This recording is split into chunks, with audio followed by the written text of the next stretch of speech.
நம்ம வந்து அவங்களுக்கு நம்ம கொடுத்துருக்காங்க இந்த மாதிரி இல்லையா, சைக்ளோஹெக்சேன்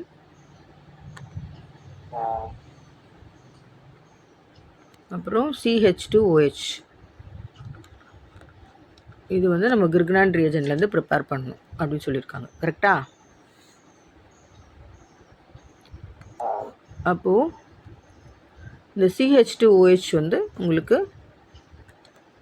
இந்த மாதிரி கொஷின்ஸ்க்கு என்ன பண்ணணும், இந்த CH2OH இருந்துச்சுன்னா this will come from formaldehyde அப்படின்னு முடிவு பண்ணணும். Red ring. அப்புறம் ப்ளூ கலர் ரிங் இருக்குல்ல, இந்த குரூப் அப்படியே வந்து உங்களுக்கு கிர்க்னாண்ட் ரியேஜன்ட்லேருந்து வந்திருக்கும். சரியா? அப்போ நம்ம கிர்க்னாண்ட் ரியேஜன்ட் போடும்போது நம்ம இந்த ரிங் இருக்குது, இதுதான் வந்து கிர்க்னாண்ட் ரியேஜன்ட்டில் அட்டாச் ஆகிருக்கக்கூடிய அந்த ஆல்கைல் குரூப்பு. மெக்னீஷியம் Br இது ஒரு ரியேஜெண்ட் ப்ளஸ் ஃபார்மால்டிஹைட். நம்ம ரியாக்ஷன் எழுதும் போது ஃபார்மால்டிஹைடை எப்படி போட்டுக்கலாம்னா C+O HH. ஸோ இதுதான் உங்களுக்கு ப்ராடக்டாக வரணும். அதிலிருந்து நம்ம ரியாக்டன்ட் இப்போ சூஸ் பண்ணிட்டோம். ஸோ அதுக்கப்புறம் என்ன ஆகும்னா இங்கே கட் ஆகும். கட்டு வந்து நான் அப்படி ரெட் கலரில் கொடுக்குறேன் பாருங்கள், இந்த இடம் தான் கட் ஆகும். இந்த இடம் கட் ஆச்சுன்னா அப்போ MgBrரும் சைக்ளோஹெக்சேனும் பிரியுது. அந்த சைக்ளோஹெக்சேன் வந்து கார்பனோட அட்டாச் ஆகும், MgBr வந்து ஆக்சிஜனோட அட்டாச் ஆகும். சரியா? இப்போ சைக்ளோஹெக்சேனோட உங்களுக்கு இந்த C+O, அதாவது இந்த கார்பனோட சைக்ளோஹெக்சேன் போய் அட்டாச் ஆகுது. ஸோ அதனால் இந்த டபுள் பாண்டு O வந்து என்னாகும், சிங்கிள் பாண்டு O ஆகிடும். இந்த ஹைட்ரஜனை போட்டிருக்கேன், இங்கே CH2னும் போடலாம். இந்த ஆக்சிஜனோட MgBr அட்டாச் ஆகுது.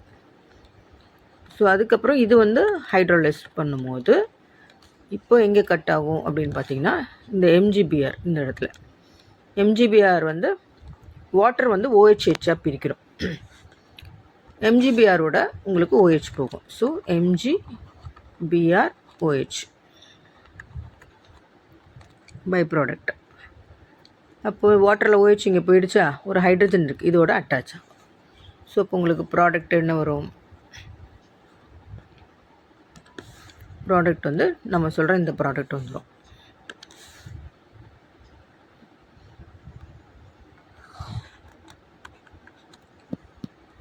கரெக்டா? சைக்ளோஹெக்சேன் போட்டு CH2 அதுக்கப்புறம் OH அப்படின்னு இந்த ப்ராடக்ட்.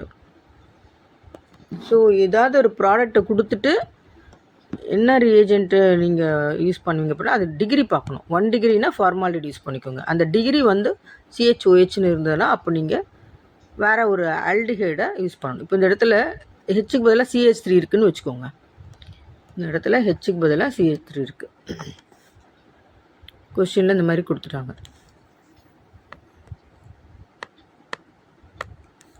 ஒரு நிமிஷம்.